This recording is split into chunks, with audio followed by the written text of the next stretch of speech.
activities and their work into the euro area. So they want David Cameron to pause. They've asked for calm and they've asked for some calm. Yeah. Let's just listen to Nigel Farage speaking outside the House of Commons. United Kingdom, and just look at it. Even the weather's improved. It's been a hell of a long journey. This. I first got involved in Eurosceptic politics 25 years ago, and the first election I contested, I managed to beat the late great screaming Lord Such by 164 votes, so I didn't come last. And now there are 17 million people that voted for Brexit. It's a victory for ordinary people, decent people. It's a victory against the big merchant banks, against the big businesses, and against big politics. And I'm proud of everybody that had the courage, in the face of all the threats, everything they were told, they had the guts to stand up and do the right thing. The election was won, in my view, in the Midlands and the North, and I think it was the old Labour vote that came to us, and we, particularly as a party, campaigned as hard as we could in those areas.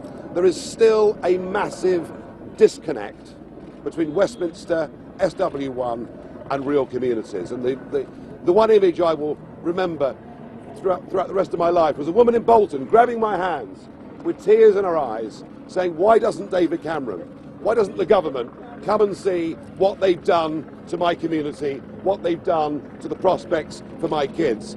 People here don't understand. They're too wealthy. They don't get what open door mass immigration as a result of EU membership has done to people's wages, to people's availability of getting GP appointments or their kids into local schools. This was the issue ultimately that won this election. So I'm thrilled that we've done this. I believe the other big effect of this election is not what's happened in Britain, but what will happen in the rest of Europe. I mean, in the rest of the EU, Eurosceptic parties never talked about leaving the EU, now they are. An opinion poll in the Netherlands said that a majority there now want to leave. So we may well be close, perhaps, to Nexit. And similarly in Denmark, a majority there are in favour of leaving, so we could be quite close to Dexit. And I'm told the same may apply to Sweden and perhaps Austria and perhaps even Italy too. The EU's failing, the EU's dying. I hope we've knocked the first brick out of the wall. I hope this is the first step towards a Europe of sovereign nation states, trading together, neighbours together, friends together, but without flags, anthems or useless old unelected presidents. So what happens now? What happens next?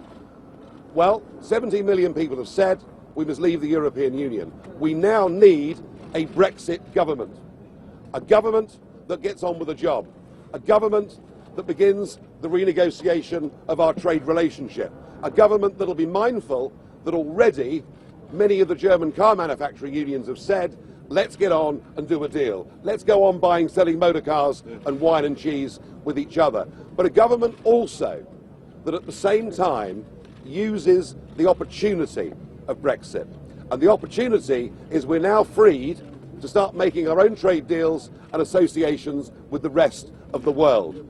We've left behind, with this result, we've left behind a failing political union. We've given ourselves the chance to rejoin the world in a 21st century global economy. So we need, as I say, a Brexit government. We need the negotiations to start as soon as humanly possible. We need to start thinking globally about our future. And the other thing I think that needs to happen is that June the 23rd needs to become a national bank holiday, and we will call it Independence Day.